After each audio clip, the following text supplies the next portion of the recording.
The Evolution Security Podcast.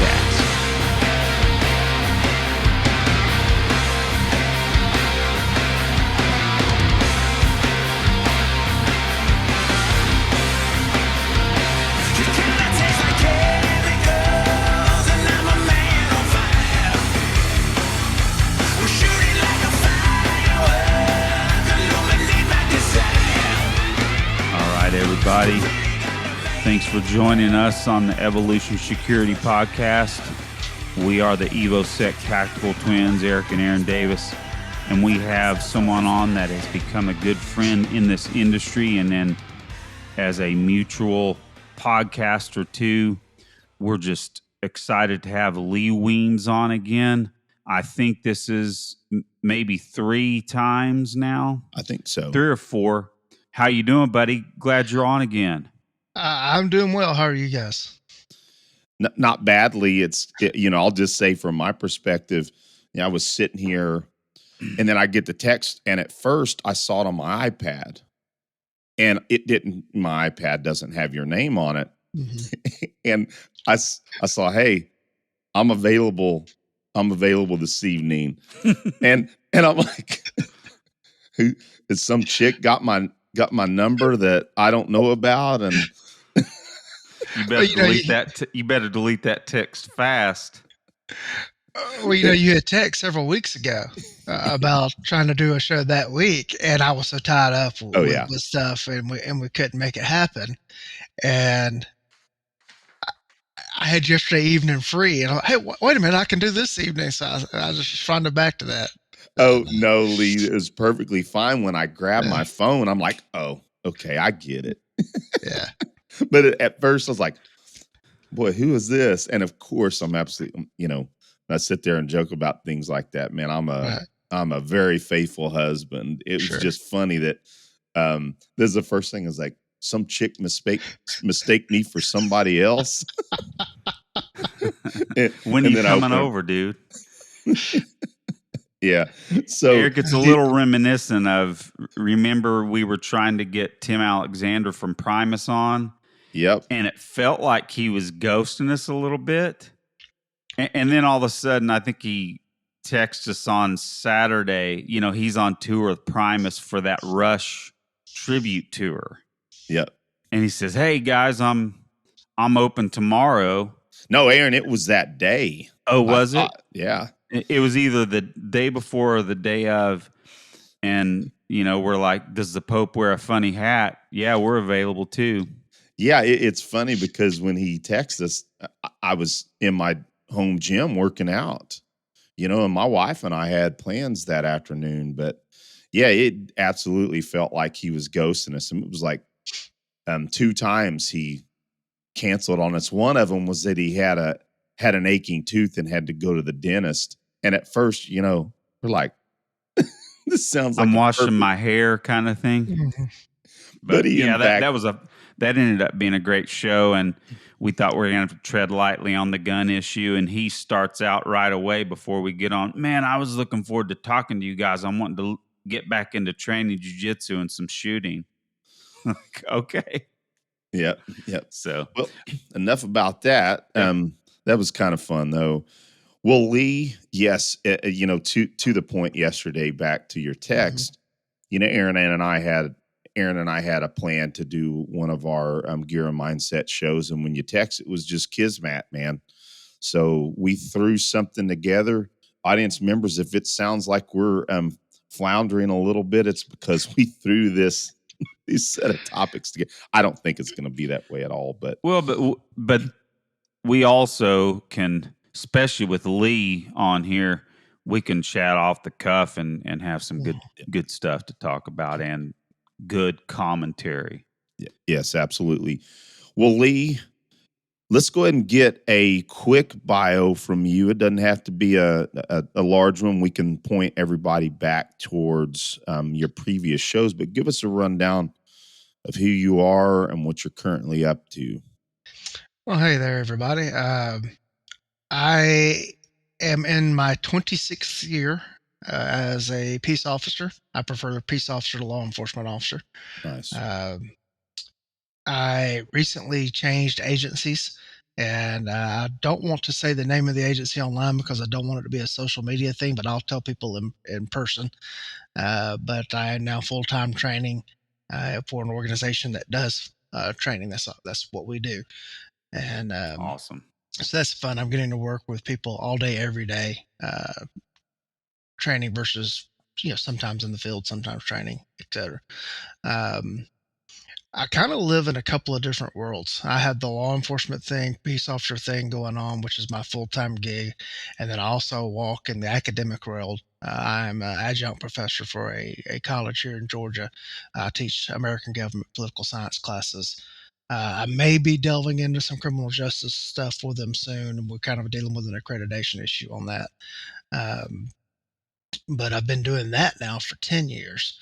And this fall, I went back to graduate school for my second trip to get, it's not a full on degree. It's what's called a graduate certificate, which is basically think of it like it's a graduate minor, but you can do them independently of a degree. Whereas a minor cool. you have to do along with a degree when you're doing undergrad stuff. So I'm getting a graduate certificate in workforce and adult education from Oklahoma State, and finish with that here in just a few weeks. Well, And Lee, I was reading that the description, and I thought, man, this is right up Lee's alleyway with what you focus on. So yeah, we can certainly talk a little more about that. But you go ahead and continue, buddy. that's I get home from work each day, and then I go right back to work because I sit down at the computer to do the classwork for either the classes that I'm taking or the classes that I'm teaching. And that's, pretty much the whole thing. My world is either doing the cop thing or it's doing the academic thing, and then occasionally I try to get in some family stuff when time allows for that, um, which is funny. Yes, sometimes I try to interrelate it when I can, but it's been a wild ride over the last 25 years. Sometimes I sit back and I look at the list of stuff and I go, wow, how did I do all that? But none of that matters. Let's go do the next thing. Yeah. And um, it's like it's never enough. Let's keep going and getting one more. Yeah, it certainly sounds like it. And the other thought I've always had about you as well is that you're the forever student. And when I say, I would like to say that I'm a forever student. I know Aaron is too, but you just keep going back to school, man.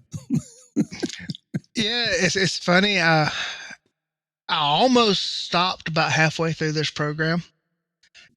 Because I've already got a master's degree. This isn't going to. It's going to add a nice credential, but it's not like it's going to add any level of graduate work or anything as far as like degrees go, other than the certificate. But mainly doing it for personal enrichment. It's not like it's going to add for job stuff and everything. And I changed jobs in the middle of it. Everything else, like maybe I just won't finish this. And then I lost my father last year, and I remember the look on his face when I quit the Little League baseball team. And it's like, I can't quit doing this. I've got to get finished. And as we've rolled on, I'm in the last class of the sequence. I caught myself the other day looking at other programs to start when I finished this one. Because I have, as much as I get aggravated about having to do the work, and it's kept me from being able to do some other things. Like I haven't generated any business revenue since September because I haven't been able to teach any classes with the open enrollment stuff. I have really enjoyed being back in the classroom as a student. It has been fun to be on this side of the table again, and exploring a field that, while it's something that I do, is not something directly related to all the other academic work that I've done. And so I've actually been, looking for other programs that are in completely different areas. I caught myself looking at a forensic psychology program, which, while the forensics ties in, I have no background in psychology whatsoever. Oh, that sounds like a good program. And I was looking into some business stuff, just This has been fun. I want to go study things that I've never studied. Hey, what about, have you thought about doing a certificate in economics if they have that available? Or maybe you already have some instruction in economics. Very, very, very little. I haven't done anything along the business economic side whatsoever. I have an associate's in general studies because the college that I got that from did not issue them at the time in like political science and history. If I were there now, I would have like a double political science history one. I have a bachelor's degree in political science with a minor in history. And then my master's degree is in public administration, which is a sub field of political science. It's basically just take the B out of a Master of Business Administration and insert the P for doing it for the government.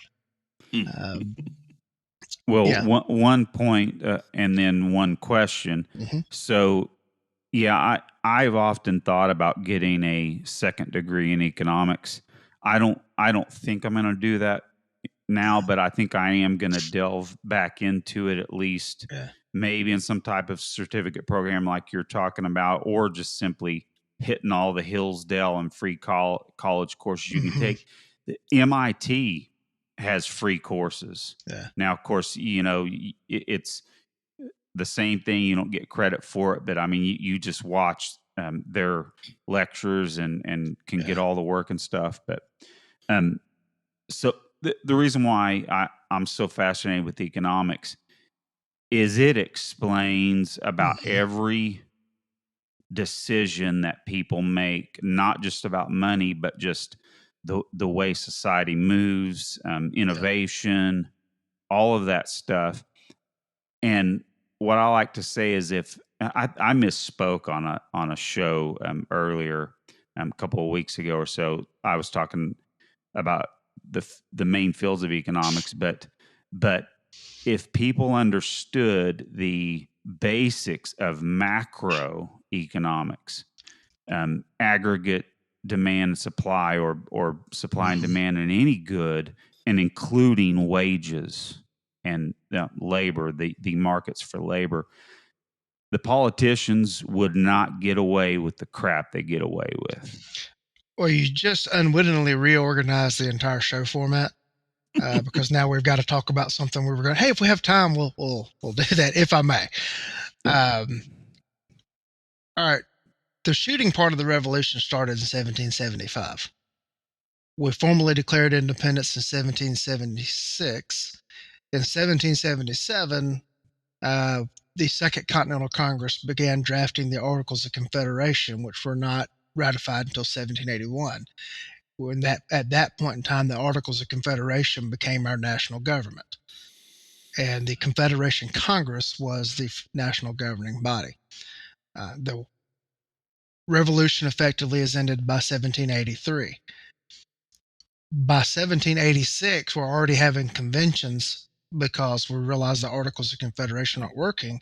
In 1787, we're actually shooting at each other over this stuff. In Western Massachusetts, you had what is known as Shays' Rebellion occur. And basically, it was an armed uprising. They were going to try to overthrow the government of the now state of Massachusetts. And that whole thing boiled down to is that the Confederation Congress had no power to regulate trade, be it international trade nor interstate trade. And there was also no power to regulate currency. And so each state had its own currency. Well, some of the states had started issuing paper currency, which devalued the hard currency. And that hurt the people. So if you were a hard currency person and you had lots of money, all of a sudden there's paper money, your money's worthless. So you just lost because they issued the paper currency. Eastern Massachusetts was a hard currency cash economy because it had been established longer than the whole Western Massachusetts farmlands had. You also had the merchants that they bought from in Europe were now, because of the revolution, were not extending lines of credit to American businesses. You had to pay with everything in hard currency. So it makes sense that if they have to pay for their supplies with hard currency, they want to get paid with hard currency in return.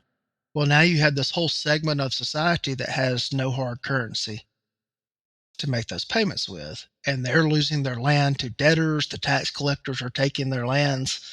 And like, we just fought a war over this. Let's fight another one.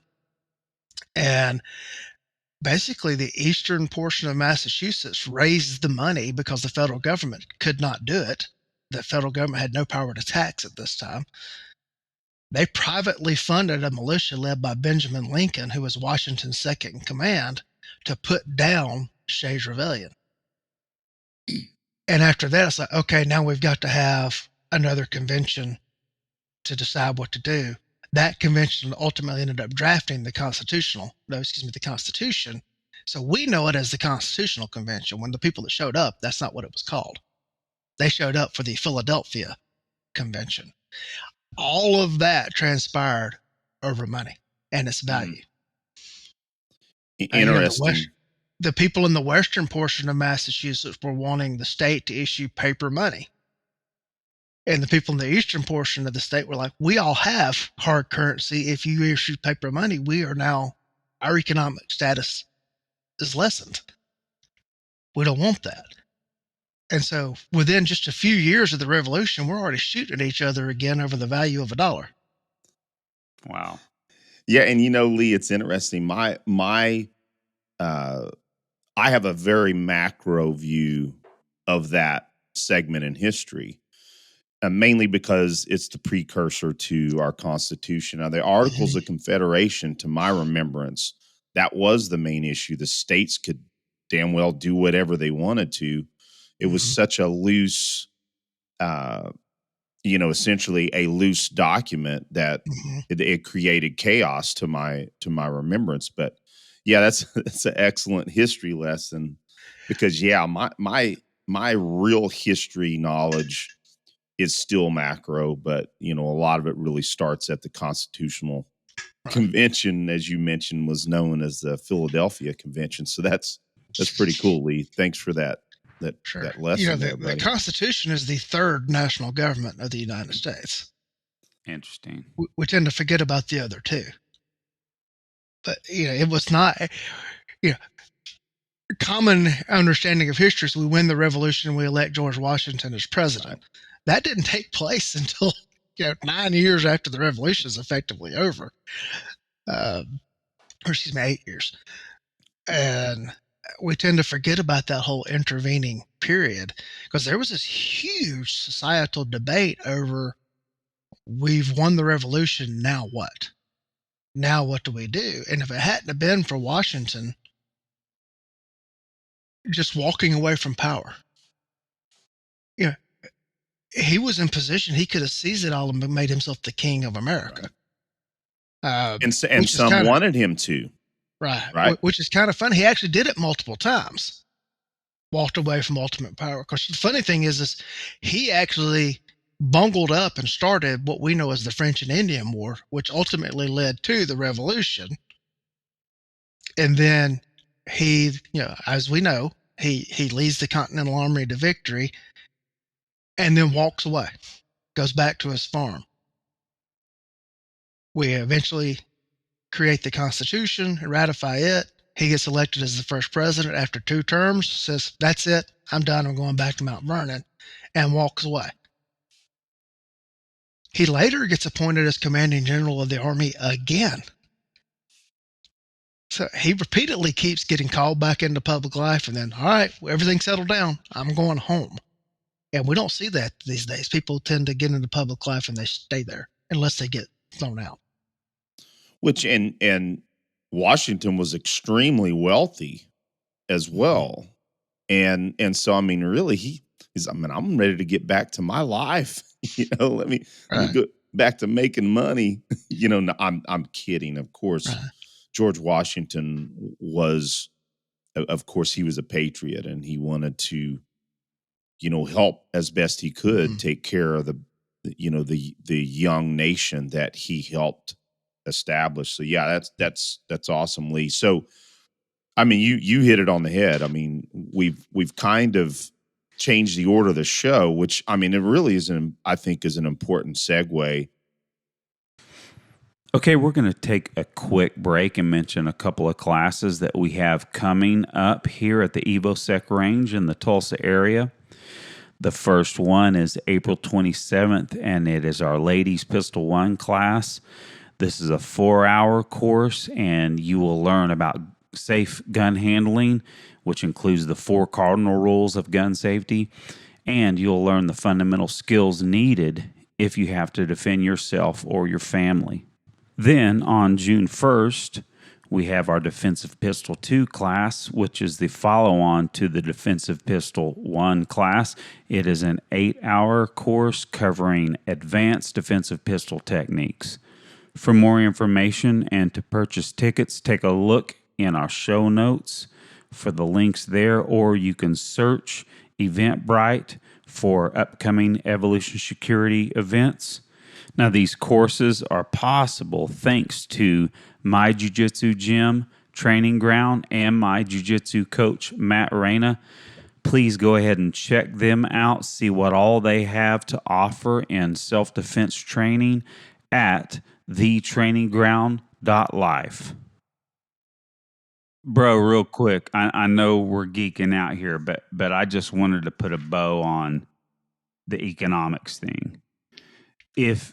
Literally one simple thing that more than likely would not get support if people just throw out, it's supply and demand. Well, that is true, but a lot of what they don't understand is where supply and demand meet, there's equilibrium price. Now, we can say that's just theory, but it's really not. It's just how many variables can you graph, but you can state in general you can graph so many things on a supply and demand graph that explains, at least in general, what happens. Now, it's going to be kind of hard to see this, but long story short, if minimum wage is what I'm talking about. So we've got our demand curve with a negative slope, and we've got our supply curve with a positive slope. Let's say that at $10 an hour, there are 10 employees demanded, and that's at equilibrium where demand and supply meet. Well, if the government comes in and says, no, we want a $15 an hour wage, what that does is it decreases the demand for employees. So you reduce employment, but yet you increase the supply of employees that want that higher wage, but they can't get it. So again, that's an example, right, of a price floor creating disequilibrium. And if people understood those things and across the board, you can explain every price ceiling and every price floor with a simple graph like this. I teach for freshman political science, the American government class. And one of the things I used to have them do in their class was I gave them a scenario. You're a business owner. You have X amount of dollars to pay employees. The government increases minimum, and you're paying them at minimum wage. Mm-hmm. The government increases minimum wage, but you still have only X dollar amount 100%. to pay your employees. Are you going to reduce the hours that your employees are working to stay within your X dollar amount? Are you going to lay off or fire one of your employees so that you can pay the other ones at the new now government mandated rate? Mm-hmm. Are you going to raise prices, which means you may lose business? And I make them go through all that because, in the start of the session, they would be all, we need higher minimum wage and we need free college tuition. Mm-hmm. Okay, well, one, the federal government does not control education. So the federal government, the only way they could legally give free college tuition would be individual grants and payments to the state, because we can't make the states do it. But okay, let's work through these problems. It's easy to say that, oh, the minimum wage should be $20 an hour. All right. Which employer are you going to fire? Yep. How are you going to get to that? Just simple economics. When I was in college, I took a job on undergrad. I took a job on campus making minimum wage. Arby's used to run their $5 for $5 roast beef sandwich deal. Mm-hmm. And I loved it whenever they would do that because I would go in, I would buy 5 of them, and that's what I had for my meals for like the next 3 days. Yeah, because minimum wage went up. I'm like, yeah, I got a raise. The 5 for $5 immediately went to 5 for $5.55. Mm-hmm. So, my paycheck was bigger, but what I could buy with it did not get bigger. Yeah. It just stayed the same. And the last time I saw them run that deal, it was like 5 for $5.95. Mm-hmm. And it's like, so okay, we're doing the same thing, but we're increasing the price with it. And that's just a simple economic thing. Yeah, and Lee, you hit on something that also is a important reminder of when minimum wage is set at higher rates that supposedly is a living wage, to use the Marxist terms, just my opinion there, is that I think one of the most important detriments of that is that young kids, let's say 15 and a half, 16 years old, can no longer then find a job to work during high school, learn responsibility, learn to arrive on time and, work with the team, and then also manage money at a young age. So again, politicians that set these minimum wage standards, right, they and some of them likely know this, but there are major there's unintended consequences that are always a part of, let's just raise wages. And I think that's one of the most important things to look at, is how it's detrimental to young kids. And it's proven out in crime, it's proven out in theft, all of those things. Well, one last thing, and let's get to some martial arts or something, and we're going to lose some of our audience here. Hopefully not, though. But here's another key thing, and then we can move on. Uh-huh. The amazing thing is, and Lee, I like saying stuff, and then you just add more to the point that I was making. The fixed dollar amount for wages. But back to that fixed dollar amount for wages for employees. Guess who loves minimum wage laws? Unions. Mm-hmm. Because you raise the price for less skilled workers, it increases or maintains the demand for higher skilled, higher paid workers. Mm-hmm. Okay, if we're going to have to pay so much, we're going to make sure we're going to get our marginal utility out of these employees. Yeah. So unions love minimum wage. And none of those guys are getting paid minimum wage. Right. Well, just a couple of quick things on that. One, the minimum wage came about basically to keep factories from moving out of the Northeast to the Southeast and the West, because they have to pay X dollar amount in the Northeast, but if we go to the South, we can pay less. If we go out west, we can pay less. And so the minimum wage just made, okay, now there's a national floor, so there's no economic benefit for moving your factory from, Massachusetts or New York to Georgia or Tennessee. And so what that did was, if the cost of manufacturing, we can't make that cheaper here in the United States, well, then we'll just do it overseas. And so we drove the wages right out of the country to full circle to reduced employment.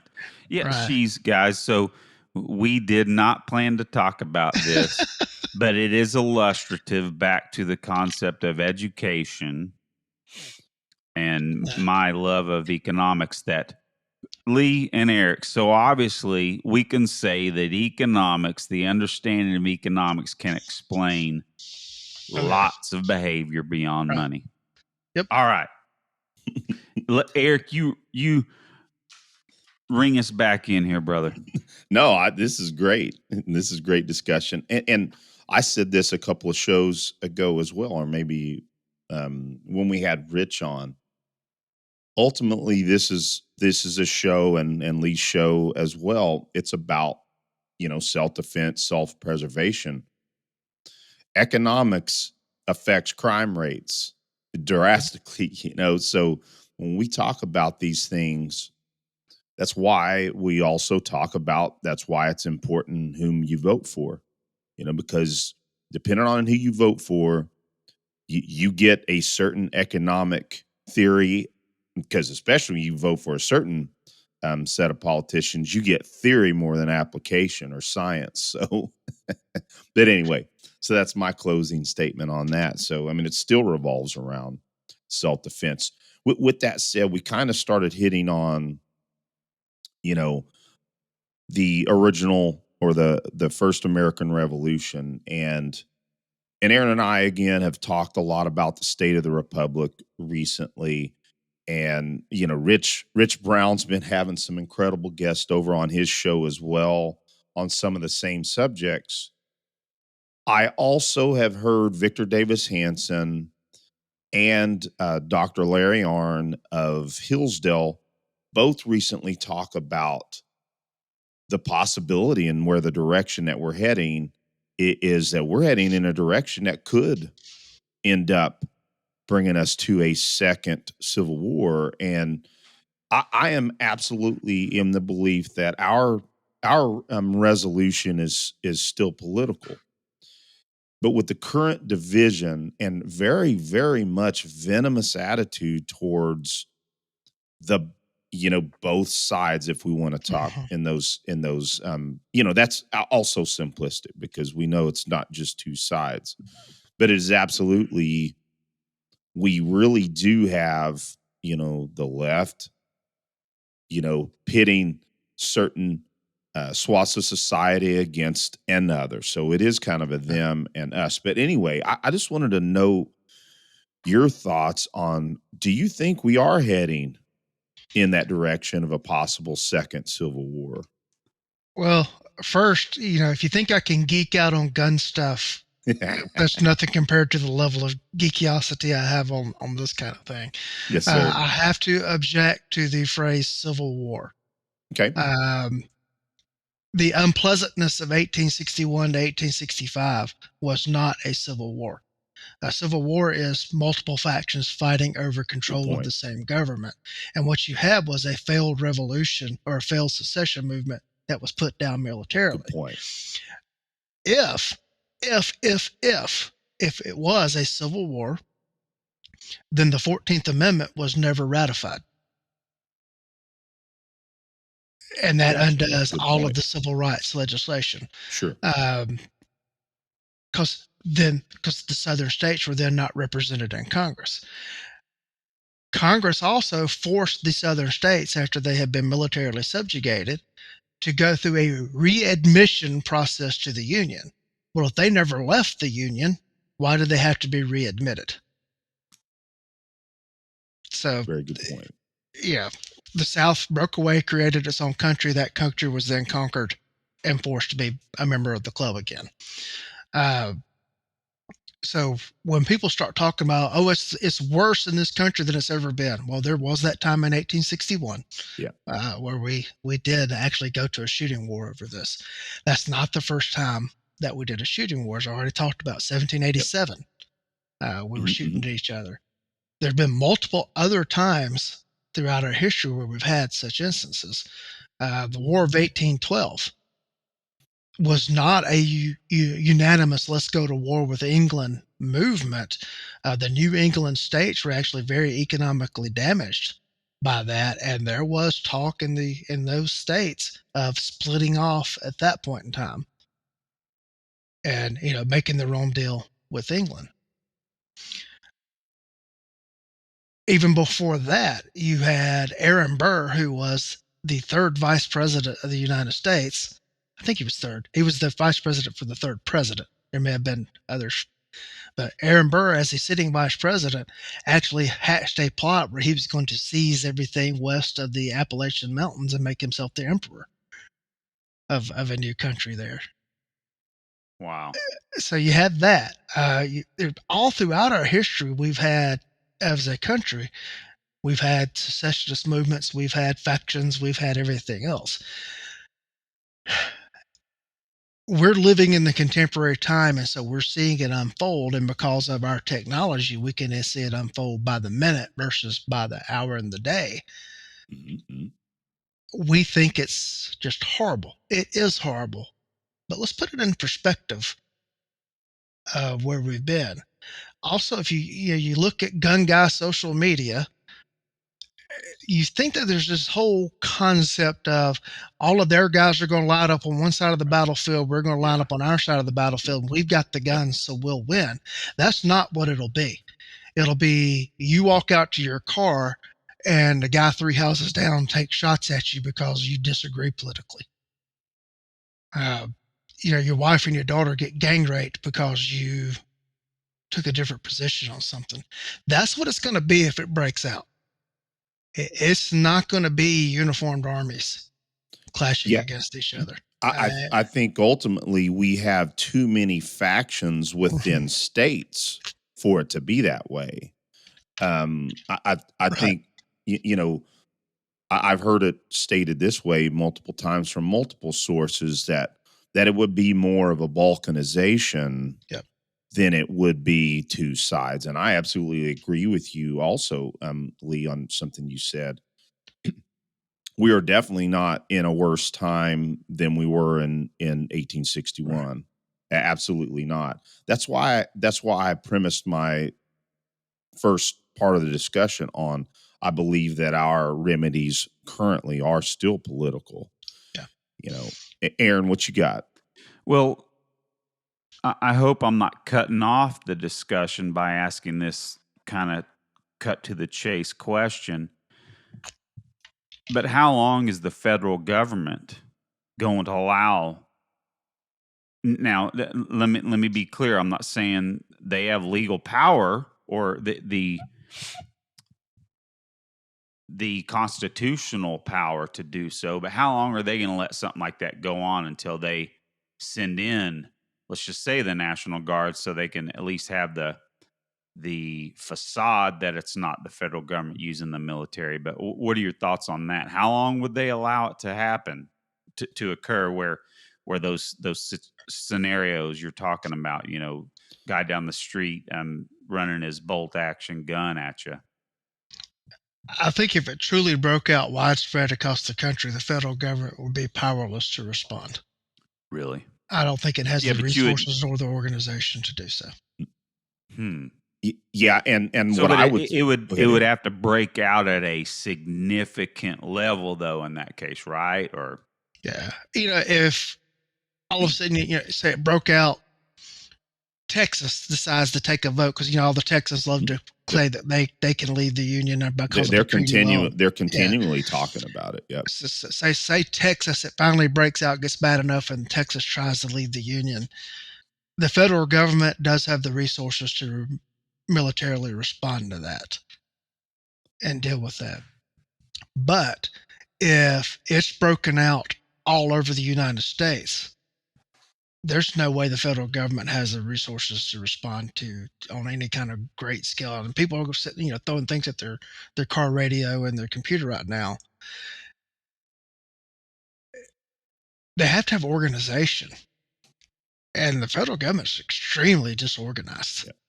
Every government, and it's not just the feds, every government is extremely disorganized and is actually operating on a shoestring. And I know we look at the total dollar amount and everything, but that's spread pretty thin. And how do you the three of us live in 3 different cities, 3 different areas of the country. If it's broken out in all 3 of our locations, that's 3 different theaters of operation that they're having to deal with. What do you do when it's 50 theaters of operation to deal with? 100 theaters of operation. And I think what we'll see if we start to break down, okay, the unpleasantness of 1861 to 1865, which I like to call the War of Secession, we had state lines, Drew. We knew where the conflicts were, what was going to happen. I think we're looking at, if society breaks down, more of a urban versus rural thing that's going to be so widespread across the country, and then you end up having geographic, you use the term balkanization. Okay, yeah, maybe the Southeast, Texas, Oklahoma, that area, they all kind of break up and we have a bunch of different countries. But still, even if that, you're still going to have, if Texas were to, do their Texas thing that they talk about, you still got Dallas is completely different than rural Texas. And Austin. They're still going to have those issues. Austin is San Francisco too. Right. You're still going to have all of those same issues that we're having now. Here in Georgia, we have Atlanta and we have not Atlanta, Georgia. Yes. And that 285 donut. Fulton County. It's so vastly different from the rest of the state. And people talk about Georgia's turned purple or, whatever. No, it hasn't. Atlanta has, but Georgia hasn't. Yeah. Georgia elected 2 Democratic United States senators. Yeah, we did. But the problem with that is that the Republican Party ran just horrible candidates. Horrible. Herschel Walker was a great football player, a great athlete. The man's stone cold crazy.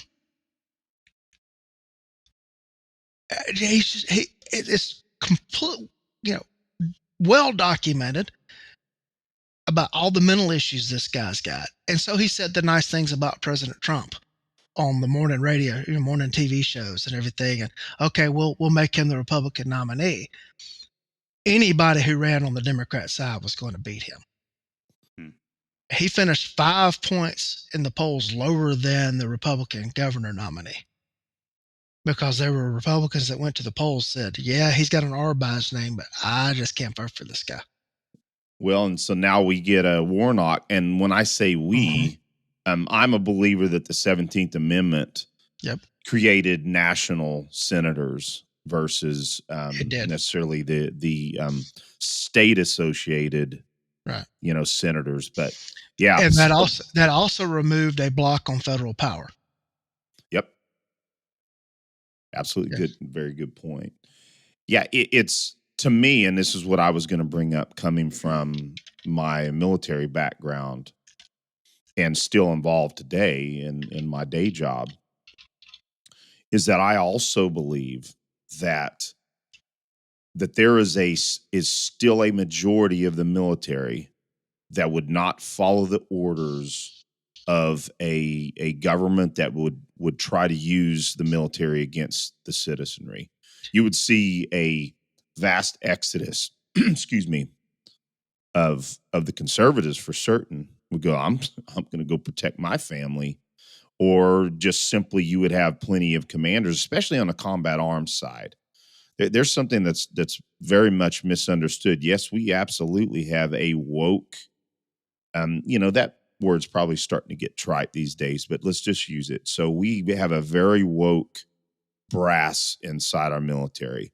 To make it at flag rank inside the military currently, you have to be, or at least feign being a leftist these days. Some folks sneak through, but there is one truism, is that the bulk of combat arms are conservative leaning soldiers. And so that's one aspect that I truthfully believe, is that if there was anything that would kick off where the federal government would decide, okay, we've got to start quelling, and Aaron, to your point, they would probably start with the National Guard. You'd have governors, under Title 32 would possibly start that process. And then maybe also the federal government then go into Title 10 and say, hey, we're activating the National Guard for national service. Anyway, to that point, I just believe that won't go over well for the Pentagon, if they were a part of that, and the federal government, the executive branch. I just don't think it would go well. I mean, I'll ask your thoughts on that, Lee, from your historical perspective. I don't think the federal government's going to be the big bogeyman in that whole scenario. Now, I used to have this belief that should we ever have the scenario that we're talking about, into this kind of stuff, that there were still enough good Americans left that they would rise up and stand tall and put a stop to it. COVID completely disillusioned me to that belief. At the time when COVID was taking place, I was the chief deputy of a very, very prosperous county in Georgia, of the sheriff's office of the county. Very prosperous, very, quote, Republican enclave in the state.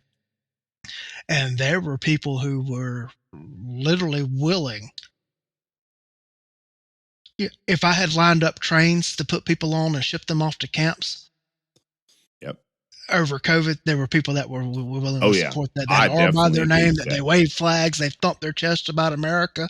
And then all of a sudden, because I used to wonder how did Mussolini do the things that he did in Italy? How did Hitler do the things that he did in Germany?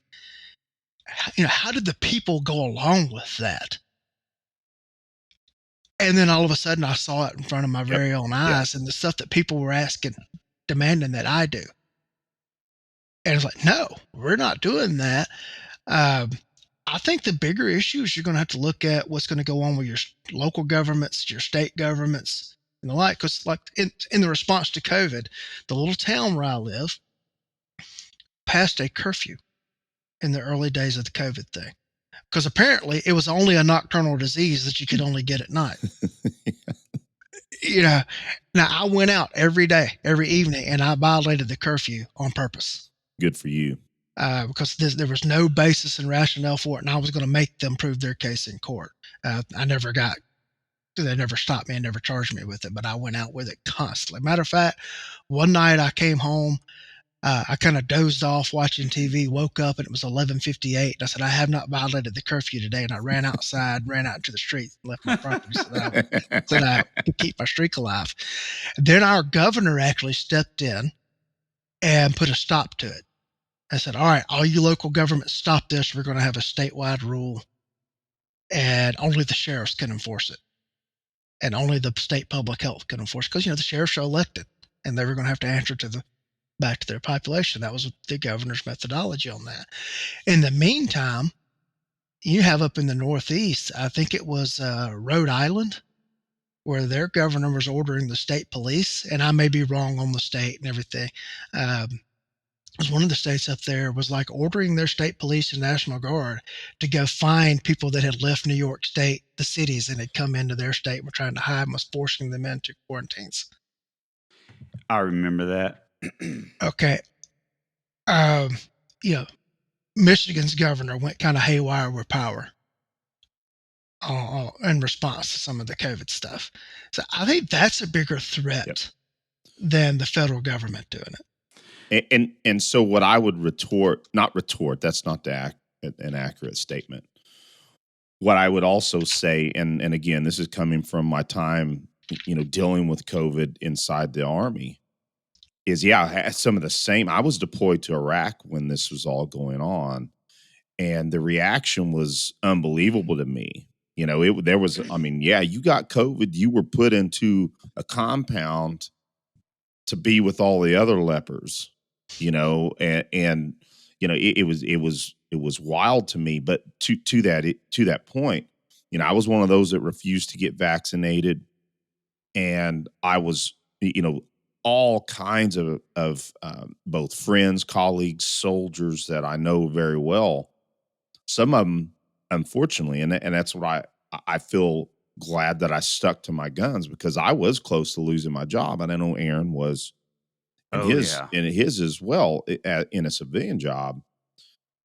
But now you talk to other people, but excuse me, let me digress a second, finish that thought, is that there was a lot of individuals said, I was afraid of losing my job and my livelihood, so I just gave in. even though I knew against my own conscience that I shouldn't take that shot. But that said, I'm wondering, Lee, I think there's plenty of people that went through COVID and the draconian measures that they were like, oh, yeah, I got to do what the government says. But I think there also is a lot of people that said never again. I hope there's enough of them is the problem. So that was my statement in response. Well, I think in real time, people were scared and they didn't know. And then as time has passed and they realized, I think a lot of people had realized that we were being lied to and that a lot of stuff was just being made up out of whole cloth and just put out to the public with no basis in it whatsoever. And so it's probably created a greater sense of skepticism than we may have had before. And so maybe on the whole, people won't buy into the stuff if something like this comes down the pipe again. But I don't know. It is a 50-50 chance, frankly. Aaron, go ahead. So your point on the local government, I just wanted to double down on that, and I hadn't really thought about that, Lee. But again, and I'm going to call his ass out by name, G.T. Bynum, here, the mayor in Tulsa, Oklahoma. He's a Republican too. He gleefully seized a sort of power and started having sending out edicts about what people could do, what restaurants could do, what businesses could do, and he'd have a daily briefing on what he was going to change and give back or increase the measures. I play guitar for the ORU basketball pep band. I've done that, I realize, for 22 years. It's a fun gig. I didn't realize that long. Yeah, bro. I get to crank up my gear and you know, you don't get to crank up tube amps at gigs much anymore. There I get to, and go to certain tournaments like the NCAA last year. And dude, I'm proud to say we're the best band that any college ever brings out. So it's pretty dang cool. We always get talked about in the sports press. But I digress back to the point that G.T. Bynum walked up next to me about 2 months ago. Man, I was sneering at his ass, wishing I could say something to him. And the problem is I can't vote for him, vote against him, vote for him because of where I live. And yet, of course, yeah. So that just doubles down on what you're saying is that the local governments may be who you're most concerned about. Our governor and all of his executive order stuff, put this limit on no more than 10 people in and at a time. And I was getting citizens were like, they would go to a restaurant to try to get food and they're going to get a takeout order type deal. And like, they would take pictures of how many people were standing in line and were sending it to me. You need to come do something about this. I said, well, you just need to leave. What do you mean? I said, well, if there are too many people there, you're one of them. Awesome. You had to go in there to take that picture. You're part of the violation. You need to leave. This is your response. Yes, this is my response. I had to explain to a citizen there were people at a county park in open air, out on fields in like isolated family groups getting exercise. And how dare they be out there? You should go find them right now. So I don't have the power to go find them. Yes, you do. You're the sheriff's office. I can go issue a citation. They have a right to fight that citation in court. If they choose to have a jury trial, we have to have 44 jurors show up. Are you willing to go be in the courtroom right now and be one of the 44 jurors that shows up for a panel they can select 12 jurors from? Well, no, I don't want to be in that. Well, okay. Then they have to have a trial. They have to get convicted. And if they get convicted, the judge may impose a fine. Fine. may impose a fine, but I can't just go, you have to give me $47 right now. And they had no concept of that. It's like, where were you in civics class in school? How do you not understand this? Yeah, but they're just, people don't have, they live here, but they don't have a functional understanding of what's going on or how the system works. Well, Lee, I kind of have a funny story. At least I think it's kind of funny, and it points back to, again, the folks that make flag rank inside the Army or the armed forces. So before I went up to Iraq, this last deployment, I was waiting on my red packet. So I was sitting there in Kuwait, and one of my buddies, when they shut down the gyms, we're like, well, screw it. Everybody else is finding something they can do outside, not within a crowd. Find it, there's, of course, outdoor gym equipment, pull-up bars, and, folks found dumbbells and kettlebells and brought them to, certain areas throughout the post. And one of my buddies that was there with me, he trained in jiu-jitsu as well, and was like, man, well, let's go find a spot on the freaking grass or the turf, and let's just go train, because everybody else is finding a way to get their PT in. We're going to do the same. And of course, that was part of the directive, was that, the gyms had to be closed. They didn't say you couldn't, be out and try to get some PT on your own. There was no policy against that at that point. And so my buddy and I were out there training and, doing some jiu-jitsu on the turf. And I see these two soldiers walking up to us. And mind you, there was a gaggle of soldiers and PTs, and they weren't doing PT. They're just BSing, just talking, smoking, and joking, as we say it.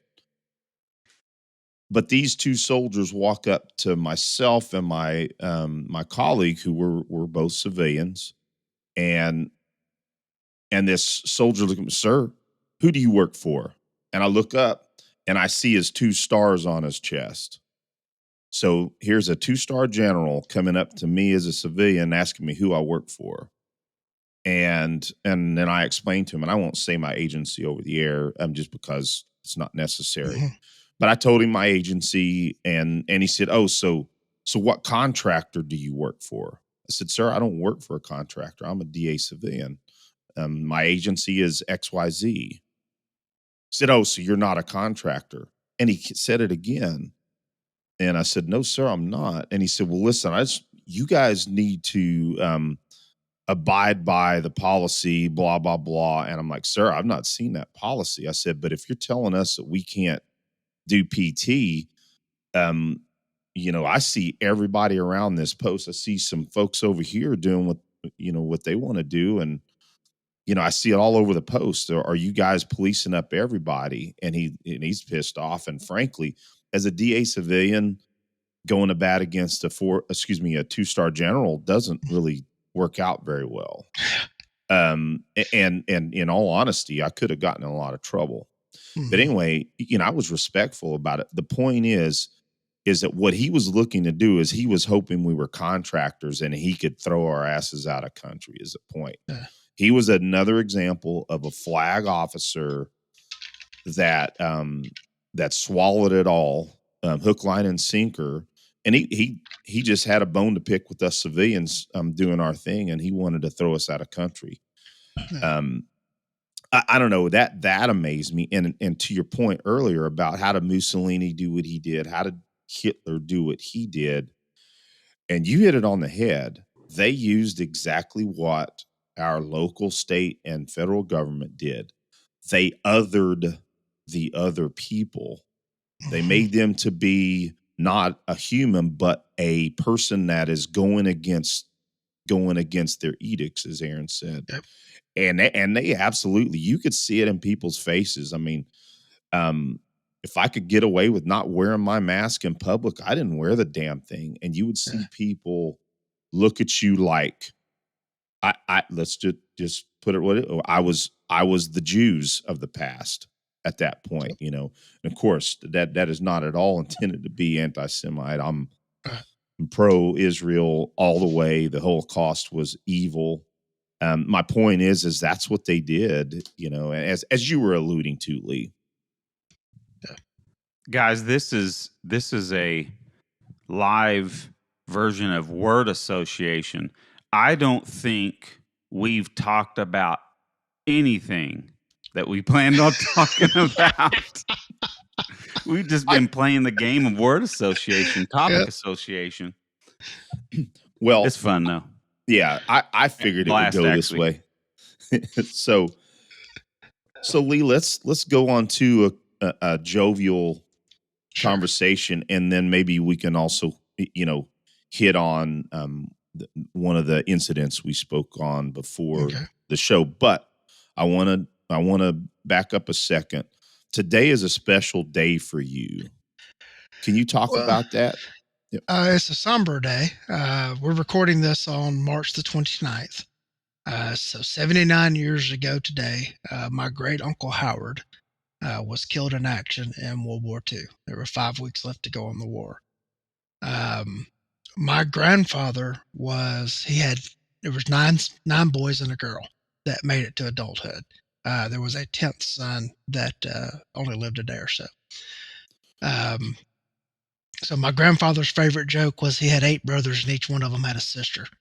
And it was always fun to him that people would not realize it was all the same sister. They were like, so there were 16 of you? No, there wasn't. That just amused him greatly. 3 of the brothers were in the European theater of World War II, my grandfather being one. Another brother named Dewey was there as well, and Uncle Howard was there. Howard was actually the first one. Well, he was younger than my grandfather, but he was in combat before my grandfather was. I have copies of a series of letters that Howard sent my grandfather. I don't have the ones that my grandfather sent him because presumably they were destroyed overseas.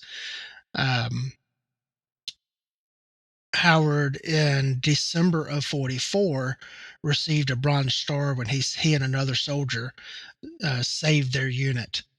They got flanked, and the medal citation read that with courage and accurate rifle fire, or words just something to that effect, they repelled the attack. Awesome. So December, that was in December of 44. March 29th of 45, outside of Dosenheim, Germany, their unit was pinned down, and his commanding officer wrote a book. And so I have read the excerpts where he talks about my uncle getting killed. And then I read a firsthand report from one of the other soldiers that was there. What happened was the unit got pinned down, and they were taking friendly fire from behind from an American tank unit. Oh, no. And so the commanding officer had to go back, climb into one of the tanks, and stop that from happening. They were taking a withering fire from the Germans coming from the front, and they all were pinned down. And Howard got behind a tree with a BAR and was trying to put fire on the enemy. And apparently a sergeant was calling for him to take cover and get down, and he refused to give up his position. And he stayed there until he was hit with a 20 millimeter shell. Oh, and wow. Of course, that killed Howard.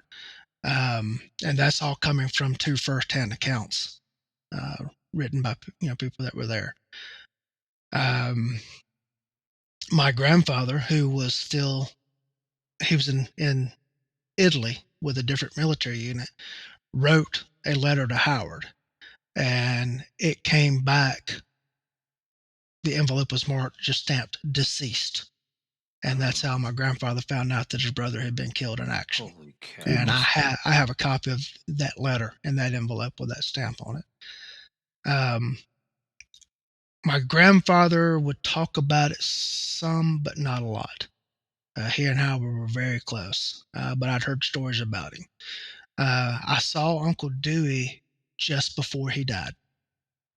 And I sat in the living room with him, and probably for an hour and a half, he told me all of these stories and everything about Howard. And he says, you got to promise me that you'll keep his memory alive. And, I kind of feel like it's it's an obligation. Yeah, I never knew the man. I'm sorry getting emotional, but No. I was doing good till I was okay. thinking about sitting there with Uncle Dewey, and him Well, like, you've got to make sure he's not forgotten. And well, we will highlight this on the show notes, and make sure that it's understood. And please forgive me if I mischaracterized. But sure. what I would tell you is that is some amazing family history. You have a family of service, so that's neat. I'm sorry. Go ahead. No, I said that was super impactful to me. Yeah. Papa and Uncle Dewey both survived, came home. They joined the Air Force Reserve when it split off in 47, and they were called back to active duty for Korea. The next brother in line, Uncle Raymond, I think it was, there's 9 of them, so it's hard to keep them all straight, was drafted and went to Japan on occupation duty in 46. Then the youngest brother, who's only a year older than my mother, was in Vietnam, and he passed away last year. You think about things. My great-grandparents sent 3 boys to World War II, lost one of them, then had 2 of them called up for Korea, although they didn't go in country.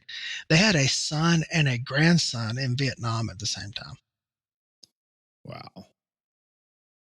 It's I've got a picture taken in 1943, and it's got all of them together. And, my mama's in the picture. My grandfather's holding her. Well, the youngest brother is sitting in my great grandfather's lap, and he's the same age as my mother, like a year or so apart. And it's just, how much could one family do? Well, that I would tell you that is, you certainly have a extremely patriotic family, a family of service. I'm very, very impressed. For certainly, we're glad that you could articulate that about your Uncle Howard, and we'll certainly highlight that. I've got a cousin, David, from one of the brothers, and David was the grandson that was in Vietnam, and he and I correspond occasionally, because he's kind of got the same thing as it's up to us to keep Howard's memory alive. And I'm being told all this 1980s, and so it's still 40 years after the fact of it all occurring, and then now we're 30 years beyond that, and it's still a sore spot with the family. Oh yeah. I mean, it's clear that it's very emotional for you, but what it also shows is that you're we're joking about this, that you're very empathetic. And emotion's a good thing in warriors too. I just might add. If I could throw one more thing on that, absolutely, talk all you want on it. I went to Howard's body was brought home, and it's in the family cemetery over where my mother grew up. And I went there several years ago, and there was a small American flag at his headstone. And I thought that probably a veterans group had come out there and put it on his grave. It comes to find out that one of the soldiers, the one that wrote the first-hand account that I've read, went back to Europe, and he took American flags to every battlefield where he lost a comrade. Wow. And then he went back and found their grave sites and placed those flags at their headstones, and that's how that flag got there. Wow. Yeah.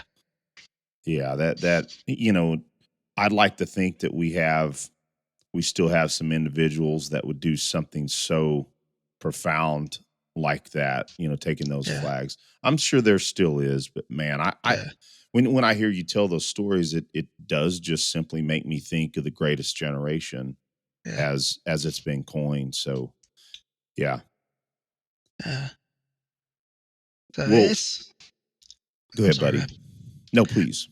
It's just that the most vivid memory I have of my Uncle Dewey was him telling me, "You've got to remember him." And he knew his time was short. And it wasn't, the things that I've done and the things that everything's like, you've got to remember him because he didn't leave any children. Oh, yeah. He turned 19 in Europe. And, I guess we can bring it back to the training thing. One of the letters that he wrote to my grandfather was talking, because my grandfather was in basic training.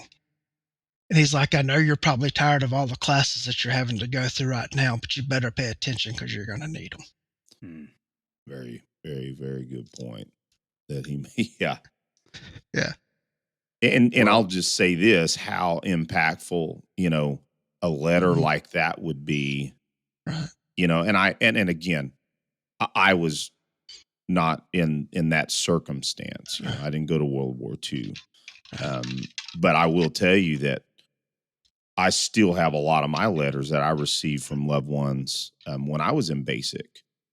I mean, those letters mean a lot. And when you get a letter like that, say, "Hey, you better pay attention because you're going to need it." That such a prophetic letter that he would receive. Wow.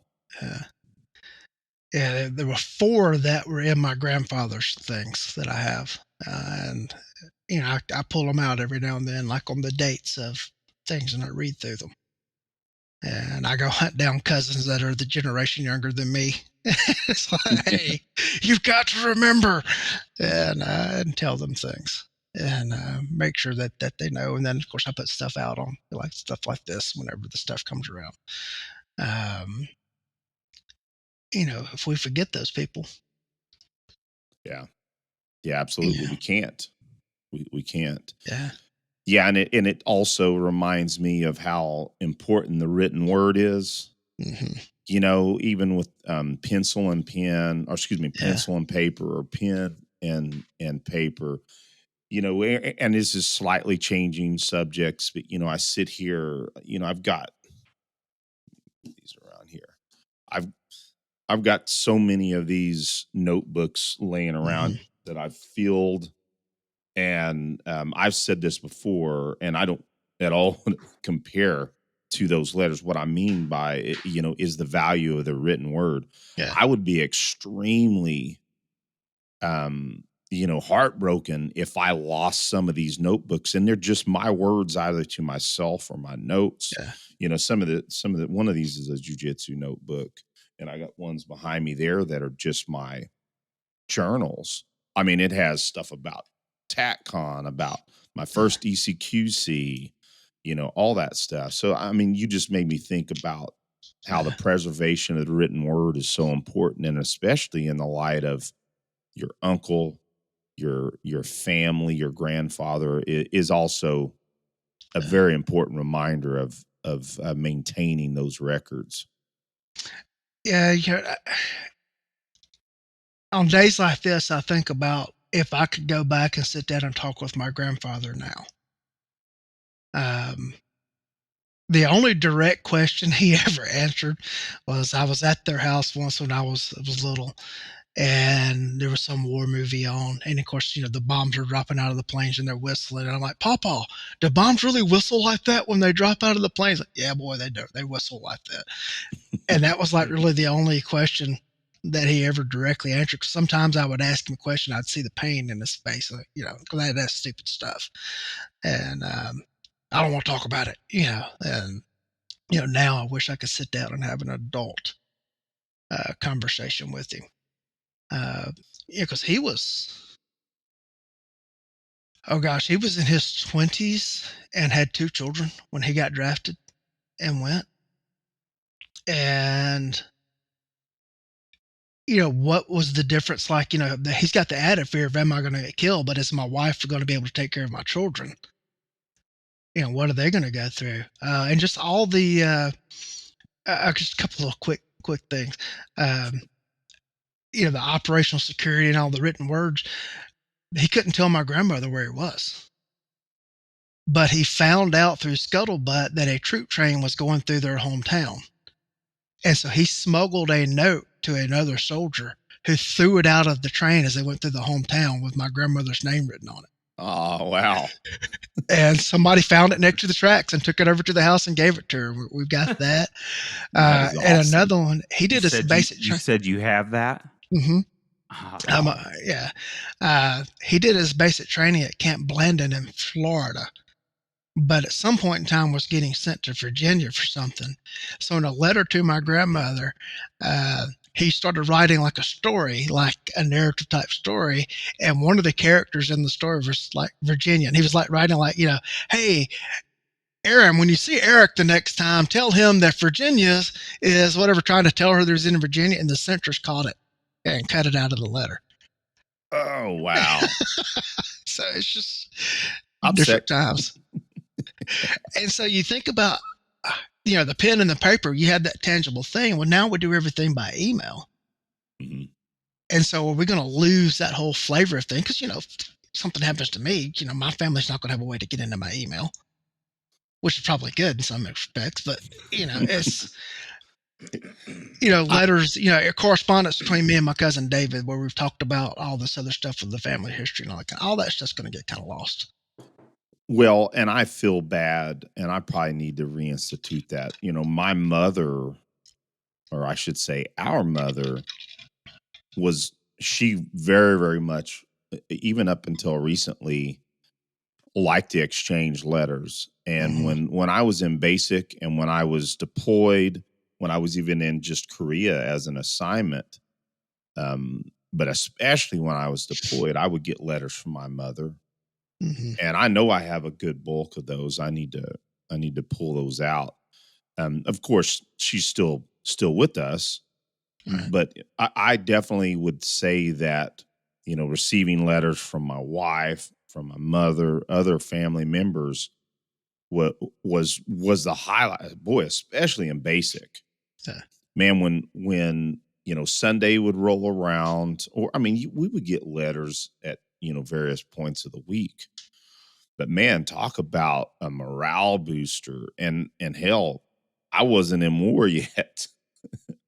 But, it was the first time I'd spent that much time away from my wife. And then also, of course, son. We had, being away from Nick was the hardest. Mm-hmm. Bro, and I was in the car when you were reunited with your son. And it was sad because he was crying because he didn't recognize you. Yep. Yeah. That was tough. Yeah. He definitely didn't recognize me, and he wouldn't let me hold him for another week or so. Man. So that was tough. And now that dude's a Marine stationed in Japan right now. Yeah. Yeah. Yeah. Shout out to Nick out there. I love you, son. And then, of course, he's been going through quite a few exercises recently. So Okinawa, of course, is an island to the west of the mainland of Japan. So he's been doing some exercises on mainland, that pretty long exercises. So he's been having to go through the same thing where his son's old enough that he doesn't, it's not that he doesn't recognize him, but he's having to go through those homecomings a lot more. And my son told me the other day that now he knows what I went through. So now I'm going to be the one getting emotional. Yeah. Pawpaw made it home December 31st of 45. He sailed back into New York Harbor on Christmas Day. And then, of course, train travel and everything back to Georgia. He got released from Fort McPherson on New Year's Eve. He got home 23 days before his youngest daughter died. Oh, mercy. And that was the reason he got to come home, because he was a late war replacement troop. And he was in the 34th Infantry. And they were transferred him to the 88th Infantry, and he was actually going to have to stay in Italy on occupation. And the Red Cross actually intervened because my Aunt Patsy was in such bad shape and they got him transferred. He got to come back home with the 34th. And actually, he got home 23 days before she passed away. She had a kidney disease, Bright's disease. Oh. And, I've got a clip of the article where Aunt Patsy couldn't sleep unless she was being rocked. And my grandmother was sitting up all night rocking her in a rocking chair trying to sleep. And so someone got it to the newspaper, and they ran a story asking if anyone had a rocking cradle that they could donate to my grandmother. So that Patsy could sleep, so that my grandmother could sleep at night. Yes, my grandfather made a book of all this stuff, and I've got that. And, just think about that. He missed almost all of her life. Yeah, that's tragic. Yeah.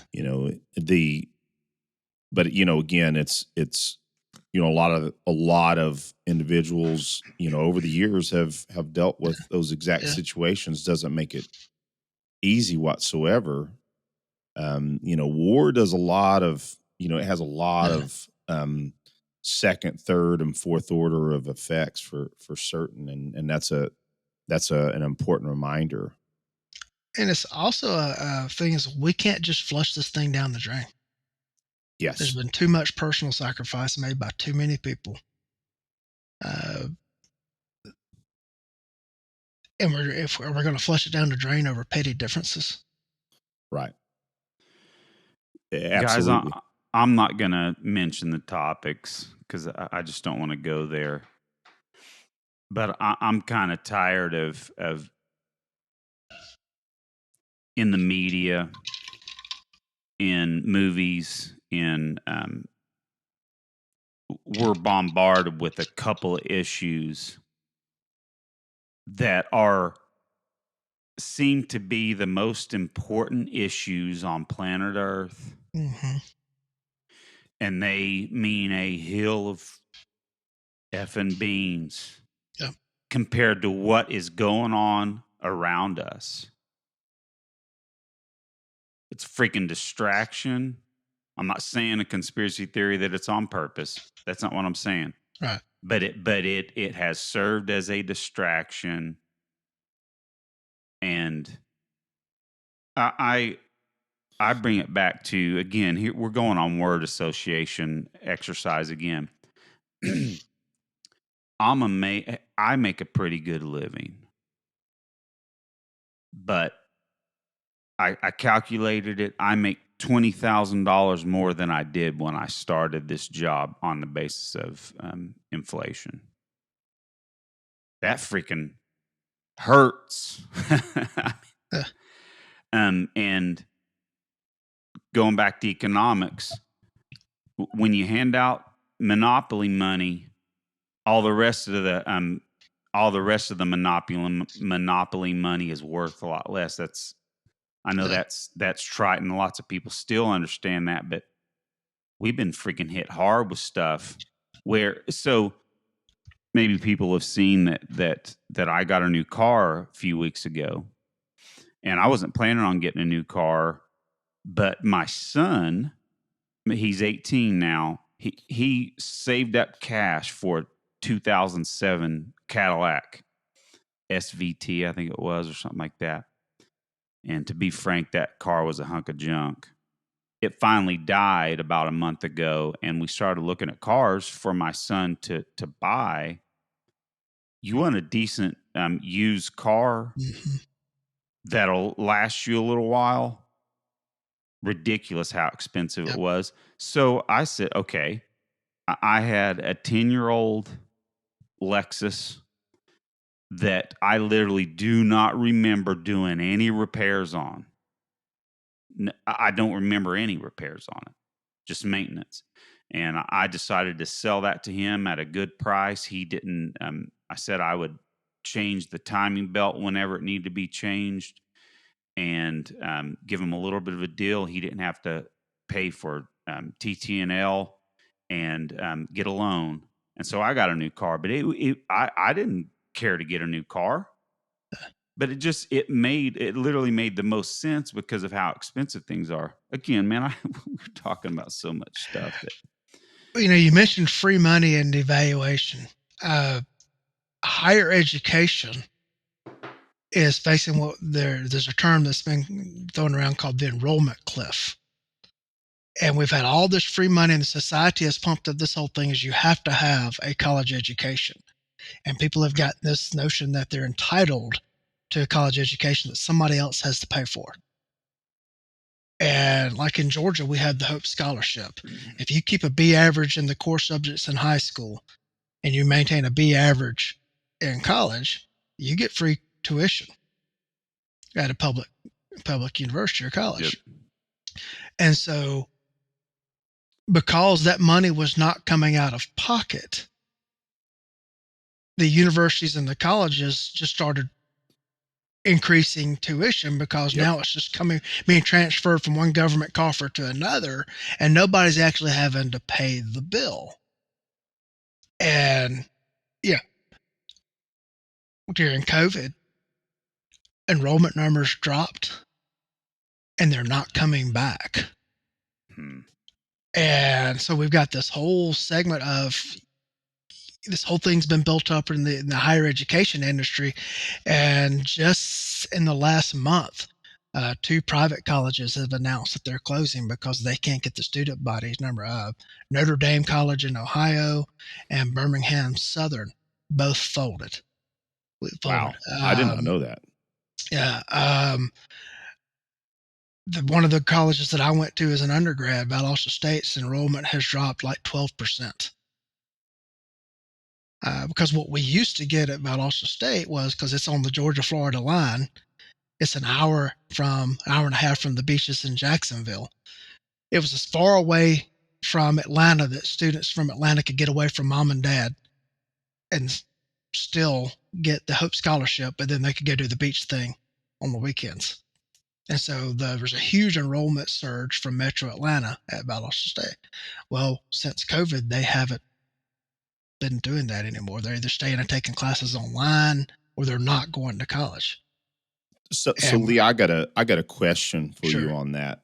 And so obviously the inflationary aspects of, the cost of college is absolutely an aspect. Do you also believe, of course, folks can choose a scholarly path that they will gain an education worth something, absolutely. Mm-hmm. But is also some of that based on the fact that a lot of education in college or the higher education is not worth what it used to be, and then also the advent of, or what I should call it, is a resurgence of technical schools, that can give you a career in a skill that is way more lucrative, than what you get out of a college education. I know that's a lot there, but is that also?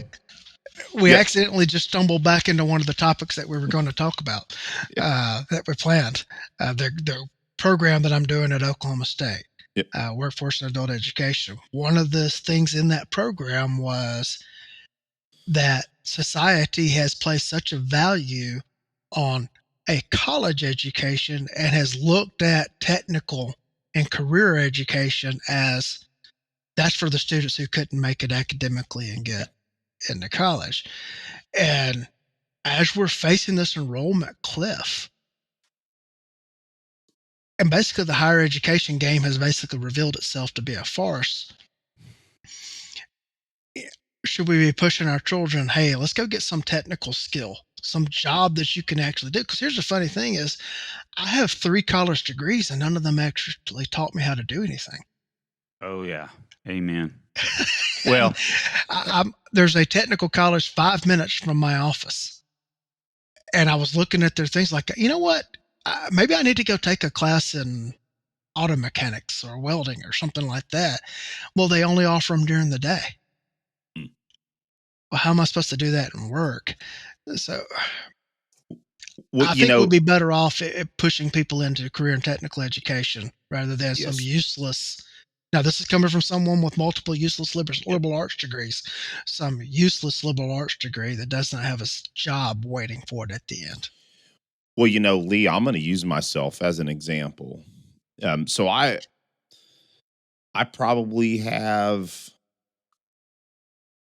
85 hours of college that I have accumulated over the years, both, at junior college and college courses I took while I was in the Army. And I never completed a degree, but I took all the basics, of course, higher math, chemistry. I took a lot of electronics engineering classes for which I did in the Army. So I never gained a college education, but I focused technically more so. And then, of course, I am absolutely in a technical field. Part of that also that education came from the Army. My AIT was 10 months long. So I was in school for my MOS for 10 months, and it's in a very technical field. And what I would tell you is that I am not, what's the word? It doesn't bother me that I don't have a degree. I gained an education throughout my career that, is what I needed. And I have, to speak to, like Aaron said, I mean, I've had a lucrative career and I can retire in 6.5 years, which is what the plan is, and then do EvoSec full time with Aaron. But I think I'm giving that as an example. I came up through a technical skill versus a college education, and it's done well for me. Well, and I kind of went amen about your useless degrees. Now, I feel that same way for the most part, but you can choose a college degree wisely, like I did, but it was because I knew I needed to choose wisely. So I have an accounting degree, and this, I have 2 points about this. I am glad that I finished a college degree. It's something that is still semi point of, accomplishment and pride, but it did give me a skill that I could make a good living with. But man, I can tell you, I can probably remember 5% of my accounting training. And it goes along with the same thing about technical schools and training, getting experience and skill set. I still make a good living because of my experience and just learning business and how to do accounting. I deal with people that know 10 times the accounting that I do. 25-year-old CPAs that are auditing my work, and I got to teach them shit all the time.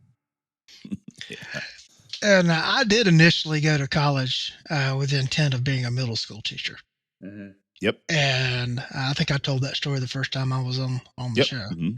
And so that was what I started out to be. And then bureaucracy got in the way, and I was closer to a political science degree than anything else. So that's what I went and finished with. But it comes down to nobody wants to get their hands dirty anymore. Yes. And we're losing that as a society, as a whole. And it's hard for, say, law enforcement agencies, cop agencies right now to hire enough people to fill the positions that they need to do the job they're doing. But it's not just us. Firefighters, fire departments aren't getting the people they need. EMTs are, ambulance services and everything. They're not getting the people that they need. The military as well, buddy, as I know you know. Yeah, and I'm sure, you start going across all sorts of industries, and our systems as a whole are not producing a workforce that we need to satisfy our need. Then we wonder why companies outsource. Yep. And it's because other countries, they push people into career and technical education instead of useless liberal arts degrees. Yes, and Lee, I know that you were a little tongue in cheek about your degrees because I know. I mean, I see the value you provide us value through your education as well. I might add, Right. but what I was gonna really double down on, and that's why I loved, or love, I should say, Mike Rowe's Dirty Jobs Yep. show, because you hit it on the head. There are technical jobs that young men and women can go to a VOTEC school, because I mean that's what they called it back in Oklahoma. I don't know if it's still called that right now. Of course, one of our most important mentors, Mike Brown, former Tulsa police officer,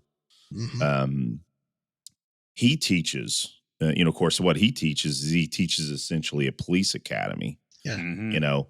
But again, that's at a technical school. But yeah, I'm just really doubling down on that. We need plumbers. We need electricians. We need mechanics. We need all those jobs filled for our society to be functioning. And yeah, once we lose that type of workforce, and it's detrimental to our society. So that it's interesting that you have those same thoughts, and it's not surprising to me either. It's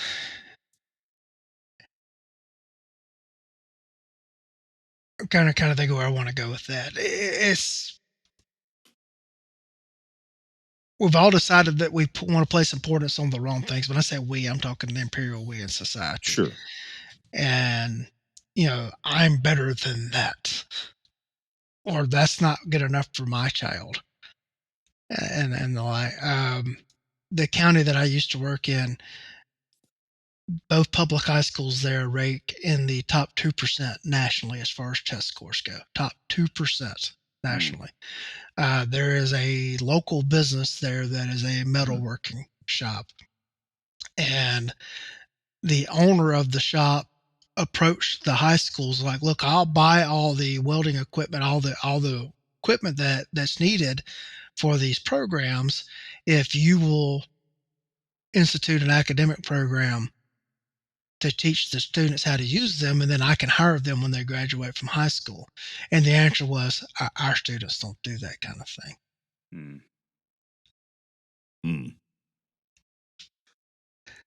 Okay, so here we have an employer in the county that can't hire people from the county.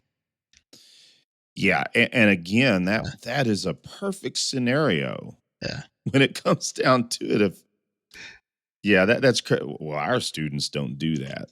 Yeah. And yet that's that type of program, and I know I'm getting a little bit nebulous in the way I'm describing it, but I like what Mike Rowe has said about it. And, he's a fascinating person if you hear him on podcasts.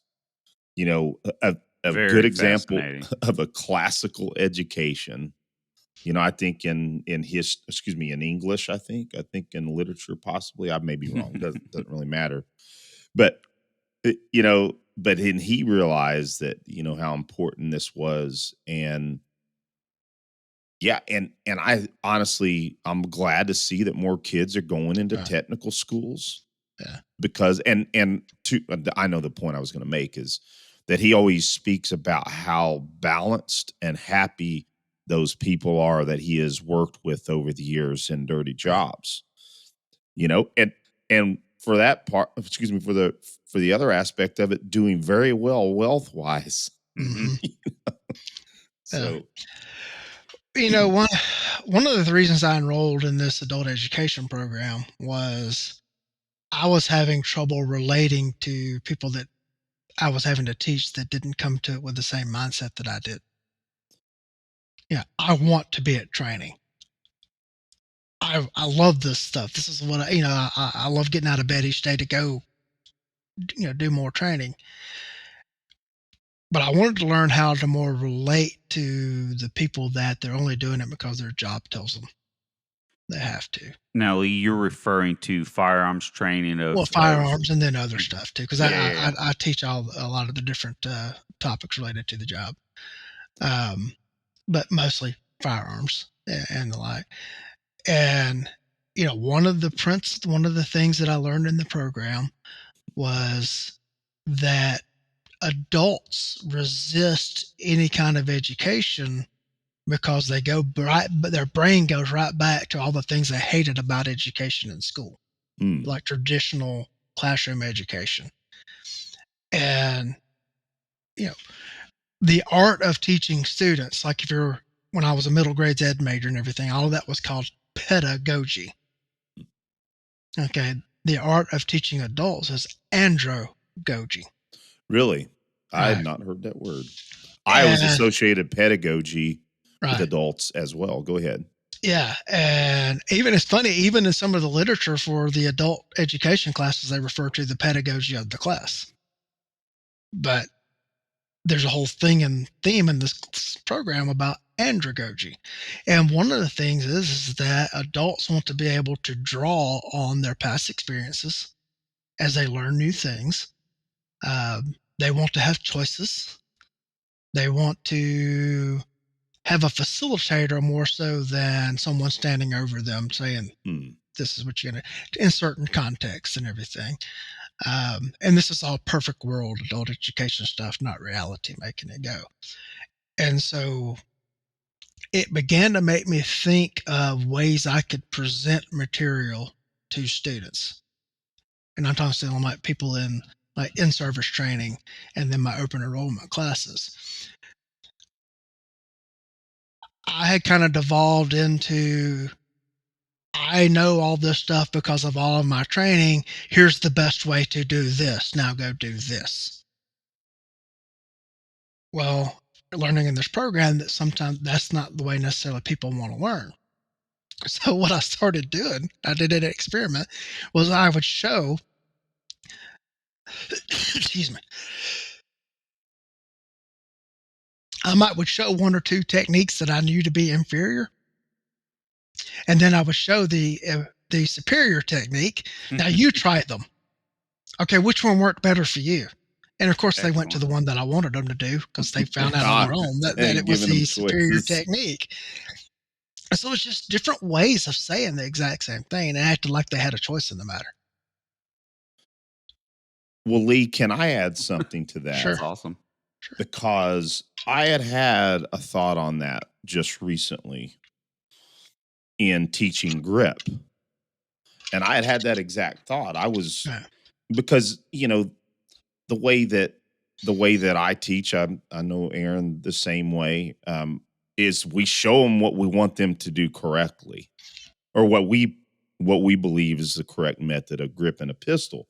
And I had that exact thought, or at least something around that when I was driving the other day, is how do I convince people that they should grip the pistol this way? And that was exactly what I decided at that very moment I was going to try the next class I taught, is to show them what really is natural for people to grip the pistol a couple of different ways, or what's commonly done. You know, the thumbs forward grip, or what most of us use, is so common now. People are learning it just by osmosis or visually seeing it.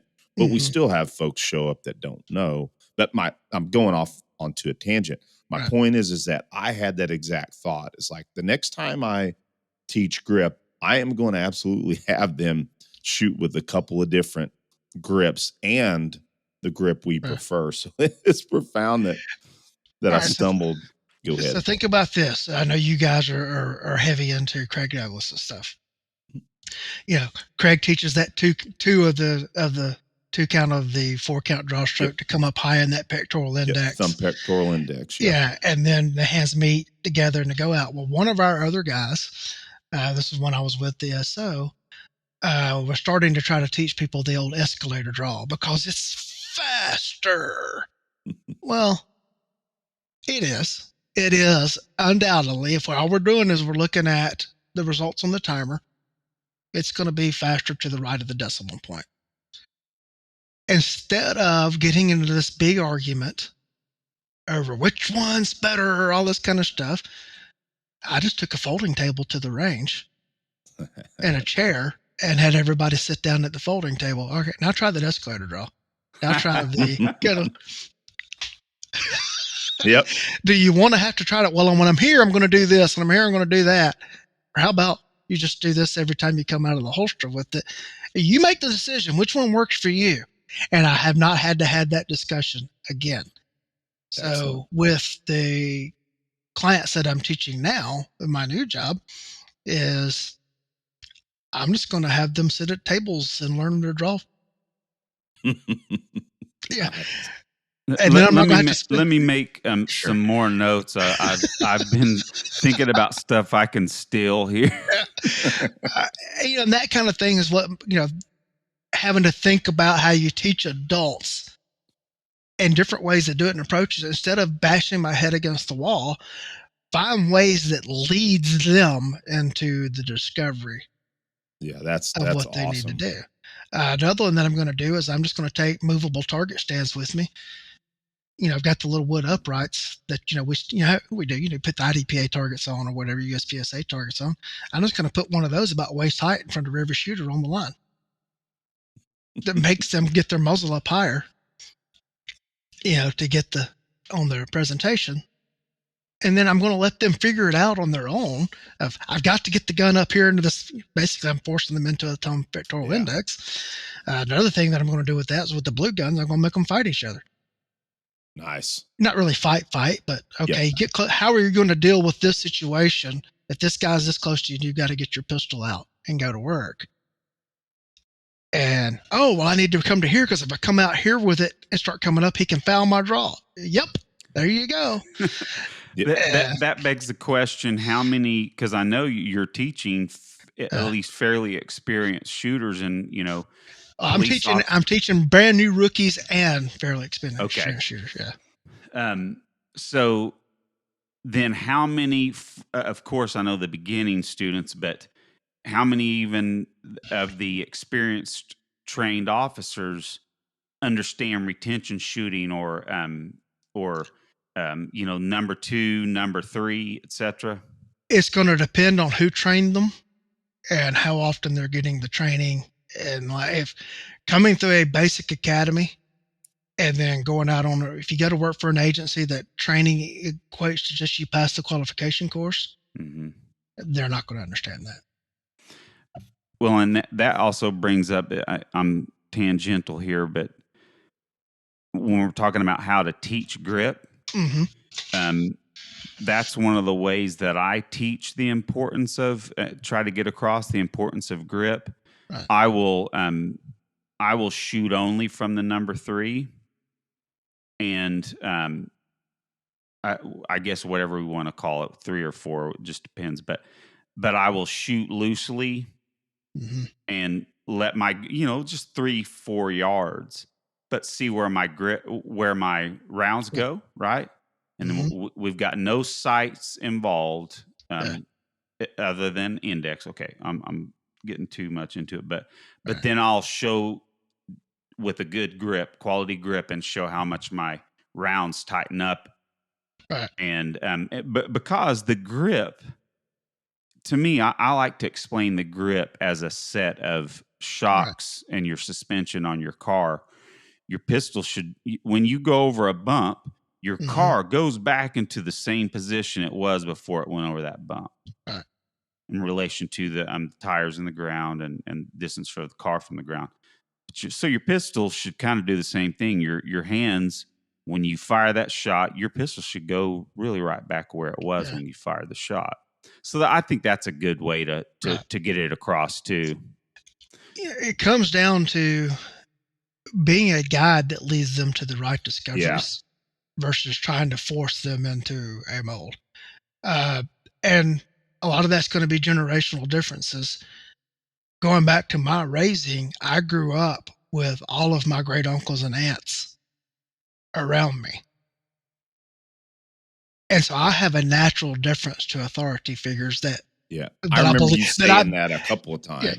Yeah, that I believe have the legitimate authority to tell me what to do. Now, some stranger on the street, that's, okay. But I'm programmed that if I go to a coach or a teacher, if I'm choosing them, that I want to hear what they have to say and everything. That's not necessarily the case with the clientele that we're getting. Now, in the open enrollment world, if they're choosing you for a reason, hopefully. That may be just because you're the first name that popped up when they hit Google, and depending on the classes that you're teaching as well. If you're teaching like a license to carry class, they just want to check that box and go on. And the clients I get when my open enrollment classes tend to be people who have sought me out for particular reasons. But when I'm teaching an in-service class or I'm teaching a basic academy class, I get some people that they're only there because their job requires them to be there. And so with them, I'm having to learn how to make a different approach of, I have to guide them to the right answer versus just telling them what the right answer is. And it's making me a better teacher. I guess it's funny. I got thrown back into the institutional world of having to follow somebody else's program versus I've basically been able to run amok on my own for years. But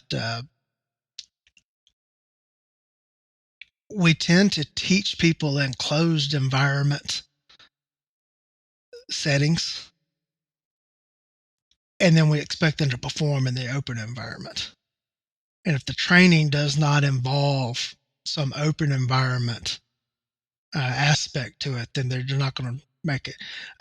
Transfer is being able to take the lessons that we learn in training and apply them to real world situations. I'm sure there's a BJJ, martial arts equivalent to it. But like with the firearm, if I stand you, you have to stand at this fixed spot on the range. And I'm going to tell you when you get this start signal, whether it be the target turning, me blowing a whistle, the buzzer going off on the timer, you're going to perform X skill. Your brain processes all that. You retrieve the right motor program. You stand there and all you do is just execute it. Well, what happens when you're in the open world and you get the stimulus to perform that drill, but you haven't mentally prepared for it and performing it? So being able to take that closed drill from training and apply it to the open world is what we call transfer. And some of the literature is suggesting that there's only about a 25% transfer at an optimal level. And I think martial arts does a better job of that, because BJJ, you can pressure test your things like, well, I think this works better. No, I think that works better. Well, there's a mat right there. Let's go settle it. Yep. All right. Yeah, and it gets settled out every single evening. My wife proves what works to me right. about every time I roll with her. Yeah, it's kind of fair sometimes. Right, it's hard to do that with guns. Yeah.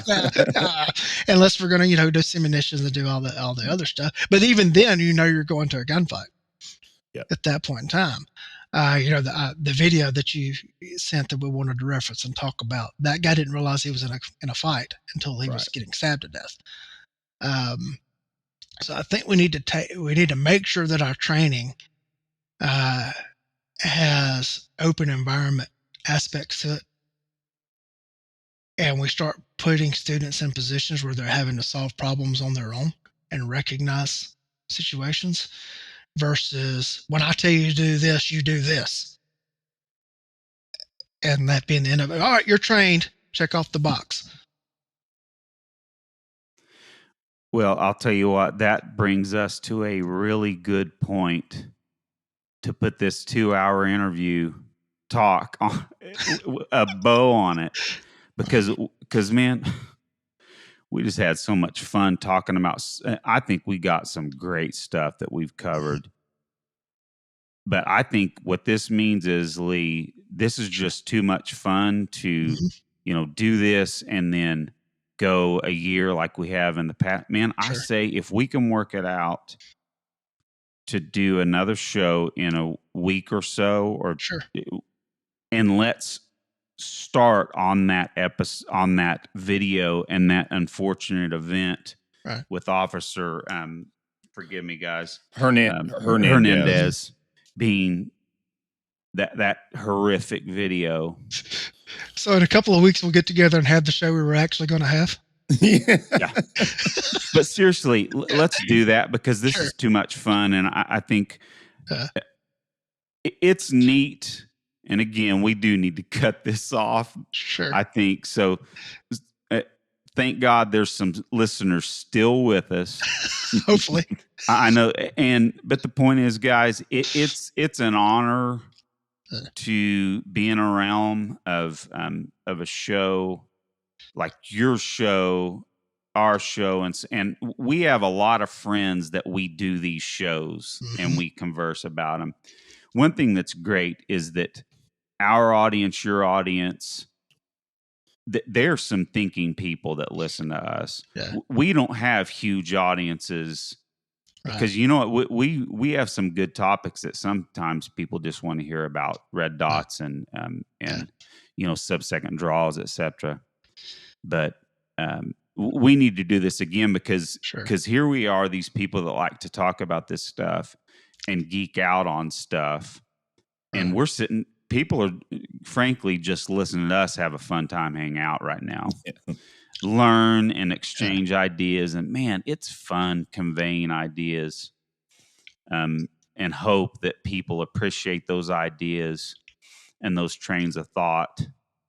So. Yeah, Lee, I like to think of us all as a circle of colleagues versus a circle of competitors. Oh, absolutely. I'm sorry, I didn't mean to. Occasionally, I get like an email from someone, "Hey, you should do a show on X topic." I'd love to, but here's one that's already been done by this other, on that exact thing that I think covers what you wanted to talk about. You know, I could readily. Sometimes I still go do a show on it or something like that, but. Yeah, we don't have to all be. It has to be mine. Yeah, we can point each other to each other's things. Oh, absolutely. We have multiple friends that do shows, and got them on my text dial here, and it's fun because we all care about learning. We all care about conveying the things that we believe. At least at this current point in time in our journey, that will help people, and why not point the people that we care about, our audience, and fellow human beings that want to protect themselves and want to learn and better their lives? Why not point them to other people that they're going to give them so much information, ancillary. To what we talk about or other experience that we certainly don't have. Yeah, it's a blast. So full circle, this is just too much fun to not continue it. So after we get off here, guys, let's look at a time when we can talk about that video, because I know we're gonna have a crap ton of stuff to talk about that. Yeah, I've got a lot on that too. Well, Lee, what I'll say, and we can start to close out, is the way you articulated giving the clients a decision and allowing them to arrive at what you're intending them to learn is definitely profound to me today. And it ties in to a much higher, what I'll say is a higher thought process than what I had the other day. And it does make me really think about how I can adjust some things in the way that I present. And so just that, again, you got that education, you're completing that certificate, and I get to learn from it. So it's the same what Aaron was saying. But yeah, Lee, it was awesome to get your text yesterday, and it's a blessing to have you on. Thank you. Like Aaron said, let's try this super soon. So with that said, gents, you have a good day. I mean, it's the afternoon. This is the first podcast we've done in the morning. I think I'm going to go take my wife to a lunch date. So I'm about to hit lunch myself with a good buddy. So y'all take it easy. Have a happy Easter, as we're recording this right before Easter weekend. Thank God I have Catholic owners in my company. I get off on Good Friday. So, all right, guys. Take care. Bye. Take it easy. Bye.